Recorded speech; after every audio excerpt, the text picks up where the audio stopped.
Hello students, hope you are well at home and doing a hard work related to your subject.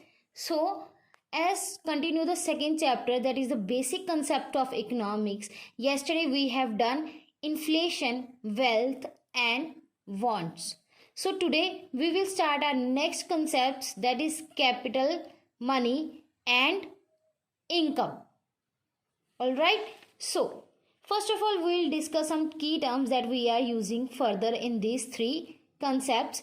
That is, first one is barter system of exchange. As the name looks like so much complicated, barter system, right? First of all, I'll give you an example.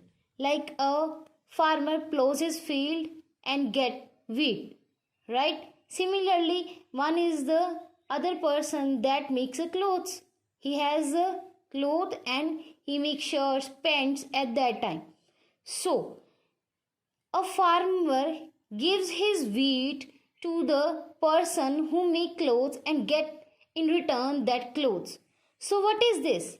That is the barter system of exchange, where we can exchange goods and services with the goods and services, right? Where the farmer gives his wheat to the cloth maker and cloth maker gives his cloth to the farmer. So this is so much simple, as our elders also used in their times, because at that time there is no other means to exchange the goods, right? So likewise, if electrician done some services in our house, in exchange carpenter makes his house. So these are also the examples, as electrician gives his services to the carpenter and carpenter makes his house in return. So these are the things that exchange with one another, and this is known as the barter system of exchange.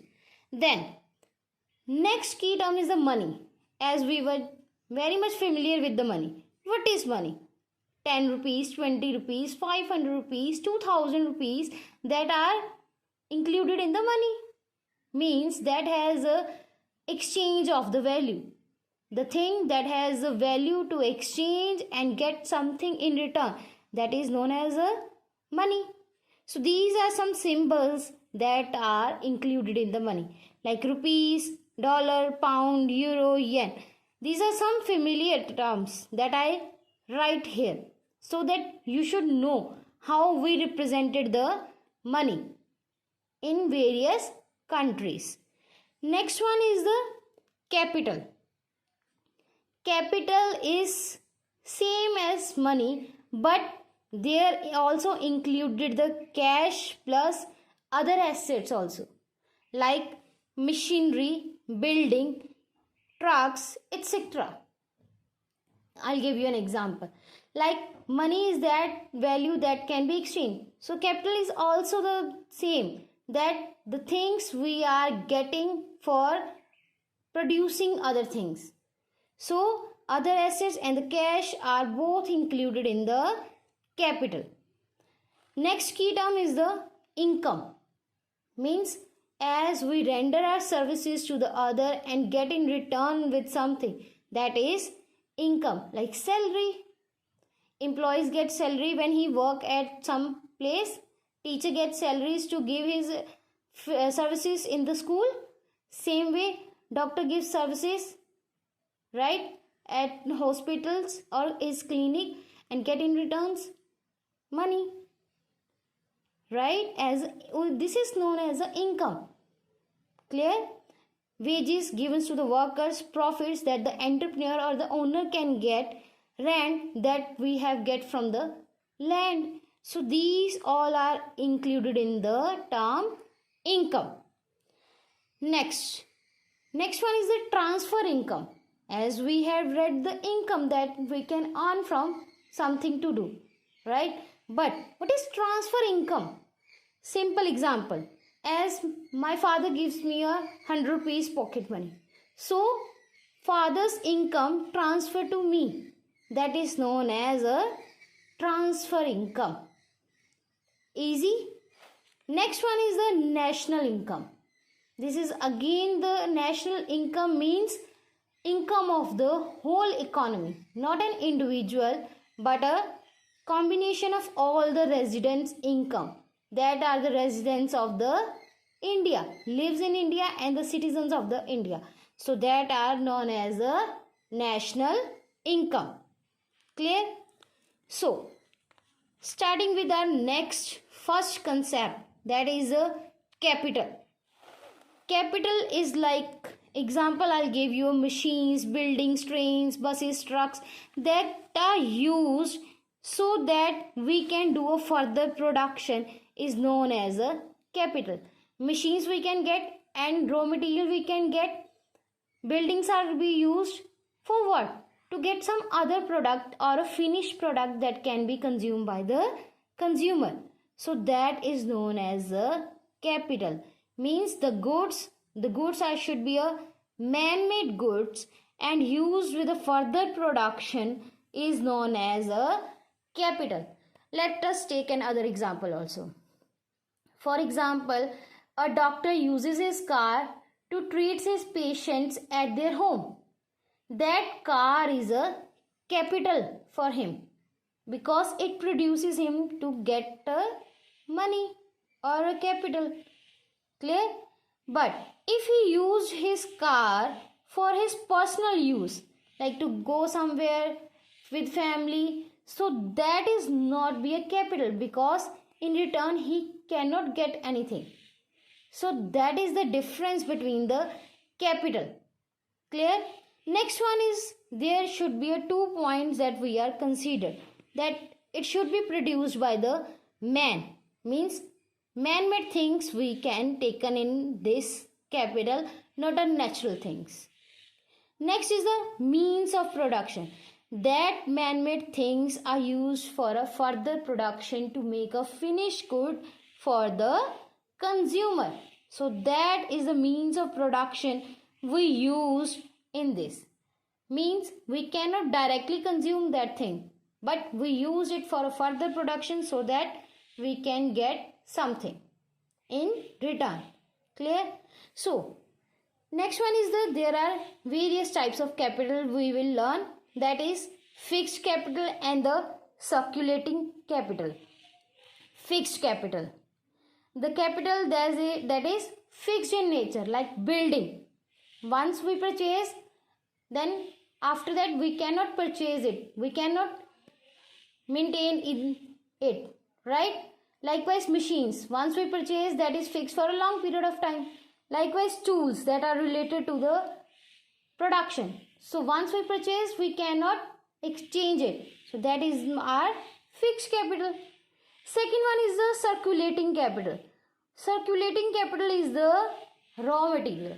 If we want to make a clothes, then cotton is used as a raw material, so it should be circulating. Once it kept, then it's finished, another field it came, so that is known as a circulating capital. Next one is the sink capital and the floating capital. As simply, the sink capital is that is used for a fixed or a specific purpose, like field is used to plow a wheat, so that field is used for a plowing of something like wheat, rice or something else. That is known as a sink capital, that the capital like machines, buildings and trains are used for some specific purpose, then it is known as a sink capital. Next one is the floating capital. Floating capital, I'll give you an example of electricity. Once we purchase, we can use it for various purposes. At home, we can use it for ceiling fans, use it. In the kitchen also it is used, washing machines use, ACs use. So electricity is that we can use it for various purposes. Clear? Next one is the producer and the consumer capital. Producer capital. Producer capital is that capital that can use for a further, that is not directly used, and it is known as a producer capital to produce the further production, like machines, tools, railways. These are the things that are not directly used by the producer but are used to make a something else, that is known as a fixed products to sell to the consumer. Clear? Next one is the consumer capital. Consumer capital is that capital that is directly used, like for example a residential building that is used for a personal use, not for a use that we can produce it on it, right? Likewise food that is used for a personal, that is known as a consumer goods, directly used. Next one is the physical capital, financial capital and the human capital. First of all, the physical capital. Physical capital is that capital that is in nature of material goods like machines, tools, factory, building, transport equipment. These are known as the physical capital. Next one is the financial capital. Financial capital is that is used in money, finances, to do something, to get something. So financial capital is related to the money. Next one is the human capital. As the name clear, it is included in the humans that provides the services, skills, their education, their health, that we can use it for further production of the goods, that is known as the human capital. So after that, there are some importance of capital. First one is the production of various goods and the services. As we will clear the name, examples like machines that are used for the production of the goods and the services, as machinery is not directly used. Buildings that are used for production of the goods and the services, again, that we place where we go and we will learn something. Likewise, our schools is a place where we produce and we educate the students. So it is known as a capital. Next one is the employment opportunities. It creates the employment opportunities. How? Capital comes, machines, buildings, tools, these are come, then it needs employment, employees to work out here. So it creates an employment opportunities. Next one is the workers more efficient. If we have a capital, means proper machines, proper finances, proper cash, then our workers will be more efficiently to do their work and achieve their goals. That is all known about the capital. Clear? So after capital, our next concept is money. I told you the money in the key terms, that money represented with a monetary term is known as the money, like rupees 10, 20, 500 note and dollar, yen, euro. These are all the monetary units, right? So money is that part that helps to get something in return is known as a money, as a base to get anything, right? So next one is, first of all, we study a barter economy. That what is a barter economy? There we exchange the goods with the goods, like wheat is exchanged with the cloth, carpenter exchanges services with the electrician services. So these are known as the examples of the barter system. Clear? As in that time, the consumers, what they produce can exchange with the other consumers, so that both get satisfaction of their wants. Clear?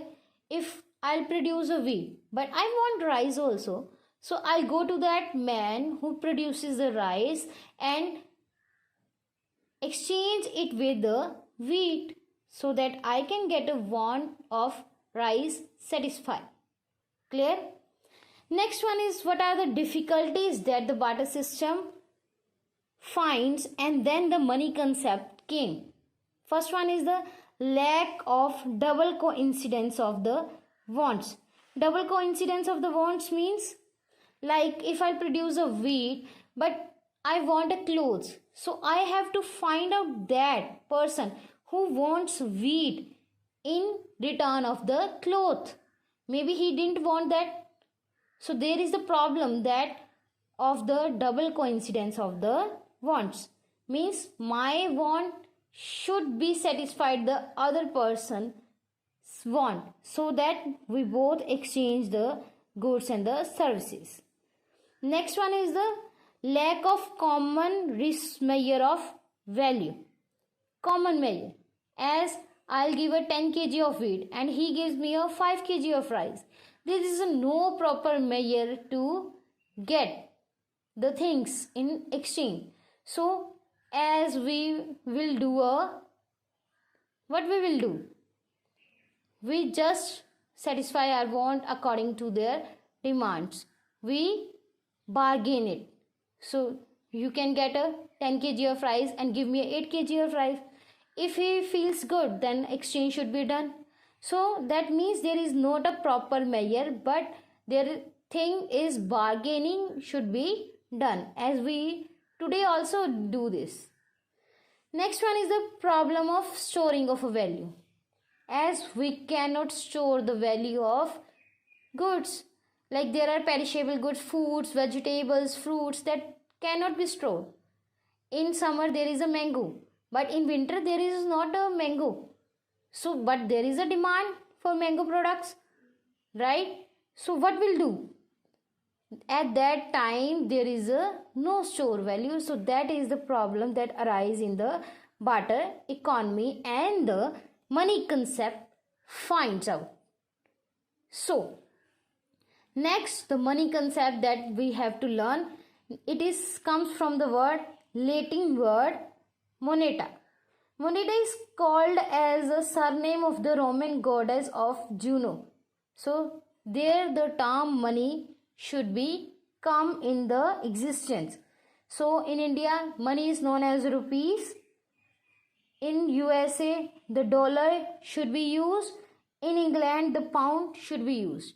Right? So these are some examples of the money. Next one is there is the functions of the money, that what actually the money do. First one is the medium of exchange. As today I want wheat, I go to the place where wheat get and give him a rupees and get a wheat. After that he get a rupees and he has some other demand, then he go to that place where he get his want. So that means it is a medium of exchange as a base provided, so that nobody can be bargaining it. So it is the medium of exchange. Next, money as a store of value. We can store a money, but we cannot store the goods for a long period of time. So it has a storage value, that we can store money so that when we need arise or when we want something else, then we go for that. Next is the unit of account. Means it is acceptable, generally acceptable by the universe. That our rupees is acceptable in whole world, maybe in some other currencies, but it is acceptable and it is considered as a base, right? So next is the money as standard of deferred payments. Now their word comes deferred payments. It is that future payments should be done. Like I want to build a house. So carpenter comes, he builds my house, but at that time I don't give him a money. I give him money when my house is completed. Or maybe some advance should be done, but full payment is done in future. So future payment should be done with the money and not with the barter system. So these are some functions that are included in the money. Next one is the advantages of the money. So I don't think that it is such a problem to write or to learn the advantages of the money, right? So first one is the gift choice. I have a choice to get a wheat, to get a rice, to get a clothes, to get a car, to get a furniture. There are so much advantages, so much choices I have to get from the money. in barter system there is the problem of choice also, that we don't have a choice at that place. If there is a wheat exchange with the rice, then exchange it. We don't go for some other persons or other ways. So that is the advantages of money. Next one is the government collect taxes. Government can easily collect taxes from the various goods and the services, that is helps due to the money and increase their revenue. Government can increase their revenue due to the money only. Next one is the helps producers. Producers can get raw material from one place to the another place so that they can produce the goods according to the demand. Right? If we demanded the gold, right, or some other like car, we'll take a simple example like car. So there are the most of the parts of the car that are comes from a different places. So it helps the producers to collect the different parts from the various places and to make a good. Next, savings. We can save it, we can store it. So advantage is clear about this.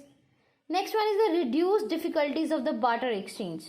Barter exchange means the exchange the goods with the goods, but this money can be exchanged with the goods. So it simples the transaction of exchange. Next one is the distribution of income. Distribution of income in the way of land gets rent, wages should be given to the labor, right? So that means if we provide a services, we can get in return of the income. So income should be distributed in the money, right? So income should be distributed easily when we have a base of a currency, that is money. Okay. So next concept is income. Income means that we provide a services and in return we get income. Teacher provides the services and teaches in the school and in return he get a salary. So salary is his income, right? So income is that when we provide our services and in return we get money in form of salary, wages or some other form, then it is known as a income. So there are the various concepts that define the income, like factor income, transfer income, national income, personal income and the per capita income. So first one is the factor income. As I told you, factor incomes means factors that we needed to produce the goods, like land, labor, capital, honor. These are the factors of production. And in return, what they get? Land gets rent, labor gets wages, capital gets interest, and the honors gets profits. So these are the factor incomes.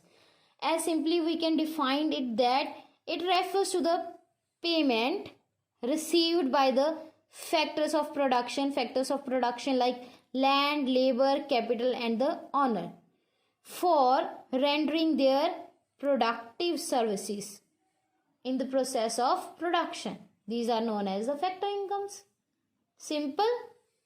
So we can say that the factor income is the earning concept, that we render services and in return we get money to earn money, right? So it is an earning concept. Next one is the transfer of income. Transfer of income means that should be transferred from one person to the another person. I'll give an example for this, like we get a pocket money from our father. So that pocket money is the transfer income, that is comes from the father to me. Similarly, old age pensions, scholarships to the students, these are the transfer incomes, right? So it should be transferred from one person to the another person. And it is known as a receipt concept, means there we should receive something and we should not give services to the other person. Like in one line we can represent that transfer incomes are that incomes that are received by their recipients without doing anything, that are known as the transfer incomes. So next one is the national income. National income means sum of all the individuals' income that are the residents of the India are known as the national income of that nation. Nation we can take as India. So all the Indians, what they earn is known as national income. Like first one is it should be of the money value, means represented in the money, and can be get from the final goods and the services. Final goods and the services includes final products that are made. Like for example, if cotton should be produced, cotton clothes should be produced, so their first one yarn, cotton yarn should be comes, then it should be make a raw cotton, then it completed in a cloth. So we will take a cloth value in the final income, not the yarn or not in a raw cotton income. Clear? We can take another example. This is, I think, much difficult to you to understand, but I'll give a simple example. Like farmer produce a wheat. So wheat for him is a final income, but it is an intermediate income for bread maker who makes the bread from the wheat. So bread is the final consumption and final goods and the services that are included in the national income and not the wheat. Clear? So it should be produced by the residents of the country. Residents means who lives in the country and they are the citizens of the country. That have a citizens of the country, their incomes are known as a national income. Next one is the working both within or outside the domestic country. Domestic country like India, they may be in India, they may be outside of the India and earn something, but it is included in the national income. So national income is an accounting year, means 1 year income that the government calculated from the money value of the final goods and the services produced by the residents of the country and working both within or outside the domestic country in an accounting year is known as a national income.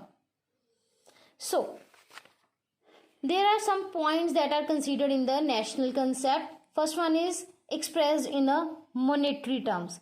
It should be expressed in the monetary terms like money value rupees 500, 200, like income 20,000, 50,000. So it should be in the expressed in a monetary terms. Next one is the final goods and the services are to be included. Final goods and the services, that I'll give you example, that cotton cloth income at the final product that made is included. That income is included. Next one is the non-market goods and the services are not included. Non-market goods, that means if the farmer, or simply we can take example of ourselves, we always grow something in near our houses, like some, you can say that some small vegetables like chili, right? So that is not included in the national income because it is for ourselves. We cannot pay something for it. Next one is includes current output of final goods and the services. There is the word current output. Current output includes, like example I'll give you, a car. I sell a second hand car. That is not an current output because I cannot pay something for it, or I cannot get something because I'll pay something before it. So the current income, current output is that the transaction should not be included in this because it is the second hand things, and first hand we will include in the national income. So that is why this concept is there. Next one is the not included transfer incomes, because if one person like my father included his income of rupees 20,000, 50,000, right? He gives me money of rupees 2,000. So that 2,000 is firstly included. So then 2000 that is comes to me and my income generates, that 2000 is not included in the national income because it is included in this my father's income. So it includes the repetition. So that is why the transfer incomes are not included in this. Next one is the personal income. Personal income means the personal income that we have. It included both factor incomes and the transfer incomes. Factor incomes like land, labor, capital, and the entrepreneur that gets rent, wages, salaries, and transfer incomes from one person to the another person that are known as the personal income. Like if we have said that it is the sum total income actually received by the households or the individuals from all the resources, like factor income and the transfer incomes that we have studied before. Next one is the per capita income. Per capita income means the average income that we get from the divided by the national income to the total population, so that we can get an average national income per head population. Means per population, per people, we can get a per capita income in the economy. So this is all about the income. Next, there are some questions that you have to write now in your copies. So first one is the explain the types of the capital with suitable examples. So next question is how is money concept is the improved standard version than the barter system? Critically evaluate with examples. And the third question is enumerate the concept of income with suitable examples. So you can get through a links also, you can get through some other sources, so that you can easily write the questions of these answers to these questions.